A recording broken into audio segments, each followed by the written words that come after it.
This is The Wealth Puzzle with Michael Mansfield from the Lind Group. When a part of your financial strategy is out of tune, your long-term goals, your retirement savings, and your legacy can all suffer. With many years of experience in the financial industry, Michael provides his clients and prospects with the information they need regarding Social Security, retirement income planning, wealth management, and much more. Listen in as we address your financial concerns and provide helpful solutions to put you on the path to achieving your retirement goals. And now, here is The Wealth Puzzle with Michael Mansfield.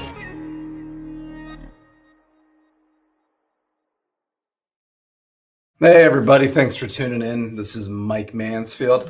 Wow, it's been a wild couple weeks. The stock market hits all-time highs. We have a 12-day war. We have ceasefires. We've got all this stuff going on geopolitically around the world. We've got tax bills pushing through the Senate. There is just news after news after news. I made a video last month, said something like, we're drinking headlines through a fire hose. That hasn't ended. And so I got a lot to jump onto. I'm not going to cover all things. Certainly want to dig in probably in the next week or two over the new Senate tax bill. But since it's not finalized, it's kind of roughed its way through the Senate as of this morning. Here's Monday morning, bright and early. It has to bounce back over to the House. And so we'll see what happens there, and we'll get back to you on that one. But, as a positive feature here, let's see here. Let's look at the stock market. So here's the S&P 500. Let's figure out how to draw on this thing. Where is it? There it is. So what happens? The year starts right here. We have, beginning in February, a 20% decline in the stock market. Much of this over this concern about tariffs, Liberation Day. We had lots of phone calls here and here and here and here of everybody who, was very concerned. Obviously, we were all concerned in the moment. But certainly with the idea of, should they sell? Should they get out? What should they do? And one of the driving forces that we focused on was, is this a headline or is this genuine economic data? Is this emotional or is it financial? And unfortunately, in that time period, a lot of the stuff felt more emotional, felt very headline driven, very baity. We personally never felt that Trump wanted to be in some kind of hardcore trade war with people. Instead, he was trying to negotiate things from the pulpit. And that's kind of the reality is he tried things, the administration tried things, those things didn't necessarily work in every breath. And so they would pivot and move on to something else. And ultimately, through those pivots, something else that shaped up kind of through this time period, certainly right here, was the economic data kept coming out more favorable than expected. GDP was positive for the second quarter, as it still is. Inflation data was still softening when we were told inflation would go straight up. The projections of the Fed's cutting interest rates have softened, but then those have kind of come back up. And now we have this rally to all-time highs. And so hot dog, stock market's at all-time highs. That's very happy-wappy. What happens from here? That's an interesting question. Summers tend to be, we'll say, more choppy, more volatile. Heck, we're even coming up on July 8th, which is technically another Liberation Day on the trade war. However, last week, the administration, we'll say, started softening the language on that. That deadlines, those are okay. And we're a little aloof on it. And if anybody goes back and watches our videos, we pretty unequivocally said, certainly when this was going down, don't sell, don't get out. This is headline driven. Once these things kind of start to change, market's going to fly. And yet here we are. And honestly, it probably happened a heck of a lot quicker than we expected. If you look at the history of bear markets, the average bear market takes 4 months to bottom and 4 months to return. So the average bear market lasts about 8 months. So this was half the time. So it was a pretty accelerated one. The other thing, I think in one of my last videos or so, I made a comment of just kind of like some practical things. And I said, look, this chart shows interest rates. And the way interest rates work is when interest rates are going down, bonds make money. And when interest rates go up, bonds lose money. And when interest rates go down, bonds make money. And when they go up, they lose money.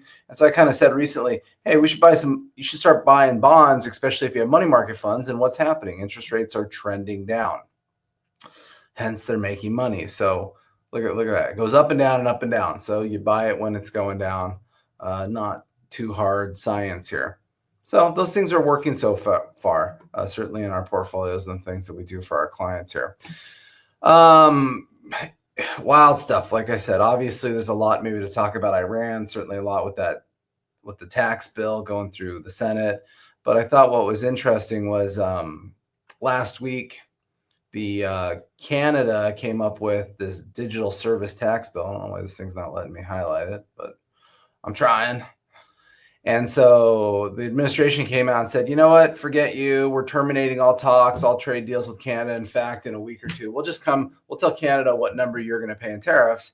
And then all of a sudden this morning, Canada has rescinded its digital service tax that it was trying to put towards us and would love to retalk negotiations. So once again, I hate him, love him, whatever. The hardlining negotiation seems to keep people at the table. So pretty wild that these things are happening. Once again, this is a continuation of the stock market going up at the moment because the stock market is looking for positive things. It likes trade deals. It likes geopolitical risks going down. And then we get to the pesky Fed. So the Federal Reserve had a meeting a couple weeks ago, and in that meeting, basically said that they're holding out to see what the impact of tariffs are. The President Powell was really challenged on that because he is known as the data guy, and all the data suggests he should be cutting. And so the idea of what tariffs could be isn't really data. It falls into the hypothetical. And because he's a data guy, he got some heavy criticism in the Federal Reserve meeting when they were doing the Q&A. So that was pretty wild to watch. But the reality is this, here's the July meeting. There's an 80% chance rates don't change, which means rates probably aren't changing. But you go to September. So when Powell was speaking a couple of weeks ago, one of the things he said is we're still thinking we're doing 2 rate cuts this year. And so that increased the probabilities quite a bit. So right now the Fed funds rate is, let's call it 4.5%. So now I've moved to the September meeting, and we can see that there's almost an 80% chance, this middle bar, that there's going to be a 1/4 point cut. And the probability of that going to 76.8% a month ago is 55%. So since that Fed rate meeting and all the headlines and all the information coming out, the probability increased pretty dramatically. And even so, there's almost a 20% chance, which is pretty low probabilities, that there could be 2 rate cuts in that meeting. And then you go to October. Remember, we got July, but there's 3 more meetings after this. In July, if you add up the 60% now, and you've got almost a 75% chance that there's been at least 2 rate cuts by October. By December, the math isn't even at 1 anymore. I mean, it's a 90+% chance that there's been 2 or more rate cuts. So one way or another, it sounds like the rate cuts are coming. You would need a dramatic variation in inflation data popping up. But at the moment, we haven't seen it. What is the risk of tariffs? No one quite knows just yet.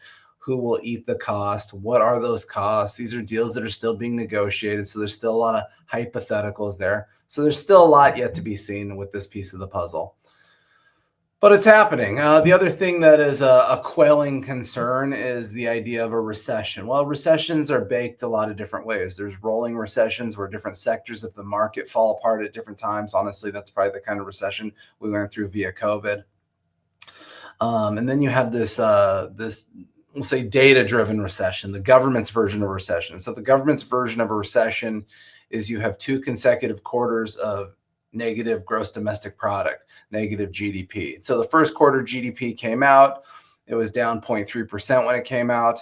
I made a video about that saying, why isn't everybody happy? Because they said it was going to be 3%, so it came in 10 times better. The final number has come out for the first quarter. GDP was down 0.5%. Here's the real-time high-frequency data for the government that they use. So at the moment, second quarter GDP is up 3%. Well, if this stays positive, then what this does is it breaks the government's narrative of the recession. Doesn't mean that we're not in our own mini recessions because, we feel like money's tight and things are overpriced and our spending slowing down. But from a government standpoint, not an obvious recession to be clocked on the horizon here with this positive GDP number. And a lot of this was just offsets, right? So in the first quarter, there was tons of importing done, which negatively hurt GDP. In the second quarter, that doesn't really exist to the same degree. And that's why GDP looks way better. Oh, durable goods surge, no big deal. This is an interesting one that I thought I would certainly touch on for just a second here. Just make sure it's still tracking on you guys. So this is some Social Security data. So recently, the Social Security Administration let out their annual report. The report, um, is still ugly. Basically, what they're saying here in this first chart, which is maybe hard to see, is by 2033, the fund is depleted. So the fund peaked out at almost $3 trillion of assets, and they're expecting it to completely roll over a cliff. And over the next 8-9 years, that money is completely depleted. Now there's some thought there, right? So this can become fear mongering if we're not careful, and I'm not that worried about it at the moment for a couple reasons. But one of the things that accelerated it, so this report year over year took 1 year off the projection. That's because President Biden, when he was leaving office last January, he signed the Social Security Fairness Act, which gave benefits to people who were collecting other types of government benefit pensions, but even though they were entitled to their Social Security, they weren't getting it. There's some irony there. The irony is I do agree with that law. I think it was good to have it done. The problem is we're finally at that inflection point where, well, it's just going to blow up Social Security a little faster. Now, what happens in 2033? Because that suddenly sounded really scary. And so the way that it works is kind of this next section here. So you see this orange line says scheduled benefits as you project into the future. And then you see this blue line lumped down in 2033 and it says benefits. And so the way that the government has projected this is if something doesn't change, which I'll touch on, if something doesn't change, then there would be a 19% reduction in your Social Security benefits, payable to the end of the century. So the obvious risk that people are looking at is they could lose almost a fifth of their Social Security. And obviously we don't want that. That is very problematic. And so the math just changes every year. It's hard to see here probably in this paragraph, but it basically says the trustees, so this is referencing the board that manages Social Security, estimate that either a 22% reduction in scheduled benefits so that's kind of funny math too. I just said 19%. So this 19% is averaging the math between Social Security and Social Security disability, whereas this one's just referencing Social Security alone. Scheduled benefits or a 30% increase in Social Security payroll tax rate. And so that's saying, hey, for people that are still working and paying into Social Security, we'd have to raise the tax collected from their paycheck up 4%, basically. Now, the good news is most people on Social Security, that ain't your problem, right? That's my problem. Those are working people problems. And so we'll see how that plays out. But there's actually 9 pieces of legislation that are floating around that talk about taxing Social Security working wages more. Obviously, this note here, increasing payroll taxes, changing the full retirement age, creating a marriage penalty. So if you're married, maybe there should be a cap on how much 2 people get. So there's some variations in there. We'll certainly let you guys know what's happening. But the ultimate goal is to make sure that there's not a reduction in benefits in the better part of 10 years. And then the why. Why is this even happening? Why is this a problem? And this is it right here. Back when Social Security was rocking and rolling I think it was 1935, this was enacted by Roosevelt. In 1945, you see in this chart, almost 42 people were paying in for every one person on Social Security. 10 years later, 1955, almost 9 people were paying in for every one person collecting Social Security. At the moment, so you just kind of see how this number just declines. At the moment, 2.7 people are paying in for every one person collecting. So this is the challenge, is there's dramatically less people working and paying in relative to the amount of people on Social Security. And you can see from the Social Security Administration's projections, they're saying, this number is only going to continue to go down, in the next, 75 years, it goes from 2.7 to 2.1%. This has a lot to do with just population size, baby boomers, birth rates. I mean, there's a lot that goes into that, but this is the fundamental challenge. Is the math was phenomenal in the good old days, and it's just been falling off a cliff. Yet, the Social Security has paid rather robust benefits. So anyways, this is something that we're watching, but since the annual report came out, I wanted to touch on that for today. So no big deal. But like I said, we'll certainly circle back with you guys on that. Separately, Like I said, the tax bill is working its way through the system. That's going to be interesting news. So what is the point of all of this? What's the stock market going to do, right? That's kind of the shallow question we all ask ourselves. I'm an advocate that it keeps going up. I think, as usual, it's rocky in the summer. I could see it easily pull back from the 6,200 mark down to 6,000, kind of flounder around for a little bit, and then catch some, good wind in the fourth quarter. Reason being a couple things. Thing one is the government has been doing a massive amount of deregulation. Deregulation historically has led to positive moves in the stock market.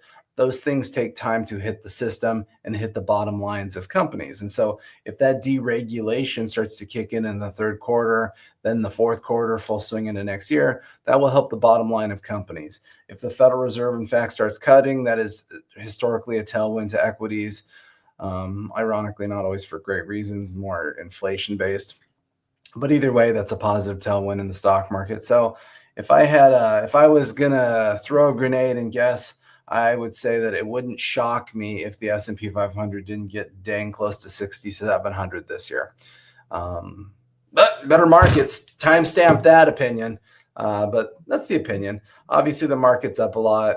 We want to be pragmatic with our investment allocations and the things we're doing. So when you're coming in the office, we're rediscussing those things. Whereas, a couple months ago, we were being a little more equity focused. Obviously, we touched on the bonds in our last video.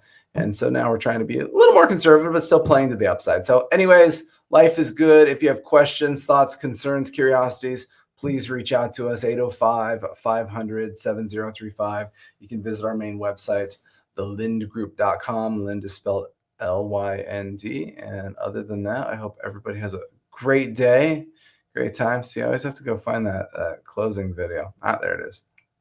Bye-bye.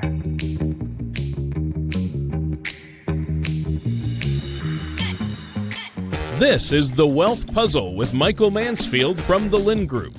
When a part of your financial strategy is out of tune, your long-term goals, your retirement